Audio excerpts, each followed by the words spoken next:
Olá pessoal, bem-vindo a mais essa videoaula sobre limite. Eu estou utilizando como referência o capítulo 1 do livro do Anton. Vamos analisar alguns limites básicos.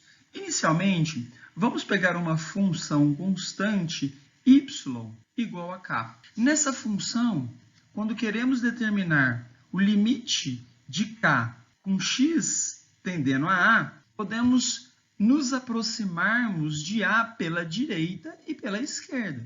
Nos aproximando de A pela direita, qualquer valor próximo de A, quanto mais próximo de A pela direita, o resultado sempre será o valor K. A mesma coisa acontece pela esquerda.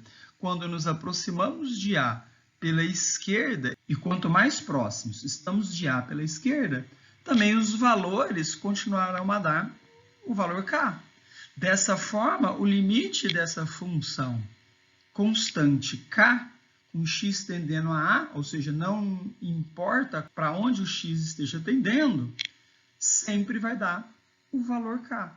O limite de uma função K com x tendendo a A é sempre K. Vejamos aqui alguns exemplos. Qual o limite de 3 com x tendendo a menos 25? Ora, 3 é uma constante. Dessa forma, o limite de 3 com x tendendo a qualquer valor é sempre 3. O limite de 3 com x tendendo a 0 é igual a 3. O limite de 3 com x tendendo a π é sempre 3. Por quê? Porque o limite de uma constante é sempre a própria constante, independentemente para onde o x esteja tendendo.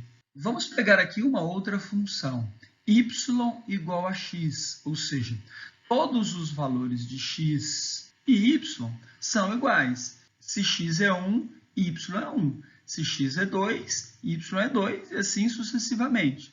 Dessa forma, quando pegamos o limite de x com x tendendo a a, o valor é sempre a. Por quê? Porque quando x se aproxima de a pela esquerda, y se aproxima de a. Aqui. Quando x se aproxima de a pela direita, y também se aproxima de a. Aqui.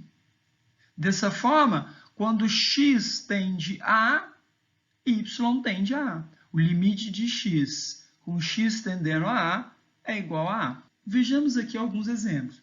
Qual o limite de x com x tendendo a 0? É 0.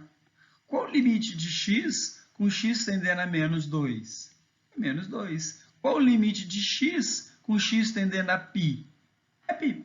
Vamos pegar agora essa função y igual a 1 sobre x. Ora, essa função tem uma restrição. X tem que ser diferente de 0. Não existe nenhum valor dentro do conjunto dos reais que tenha um número que divide por 0. Dessa forma, nós temos aqui no eixo y uma assíntota vertical. Qual seria o limite de 1 sobre x com x tendendo a 0 pela esquerda? Ora, quanto mais o x se aproxima de 0 pela esquerda, mais o y se aproxima do menos infinito. Logo, o limite de 1 sobre x com x tendendo a 0 pela esquerda é menos infinito. Obviamente, quando o x tende a 0 pela direita, agora o y tende a mais infinito. Logo, o limite de 1 sobre x com x tendendo a 0 pela direita é igual a mais infinito. Logo, podemos dizer que o limite da função 1 sobre x com x tendendo a 0 não existe, porque os limites laterais existem, mas são diferentes. Vejamos aqui esse teorema.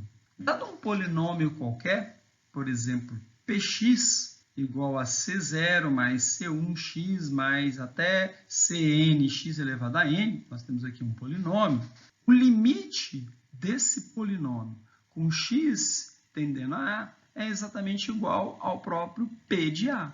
Ou seja, basta a gente substituir aqui o valor de a aqui no nosso polinômio.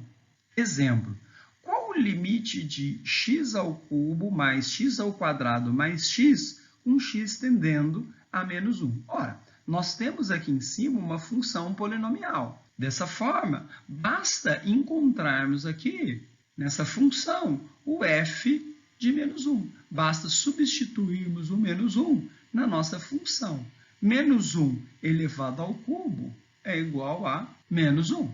Menos 1 elevado ao quadrado é igual a 1, mais menos 1. Menos 1 ou mais 1 podemos cortar. Dessa forma, f de menos 1 é igual a menos 1. Dessa forma, o limite de x ao cubo mais x ao quadrado mais x com x tendendo a menos 1 é igual ao próprio f de menos 1, que é igual a menos 1. Ok, pessoal? Espero que tenha gostado dessa videoaula e até a próxima.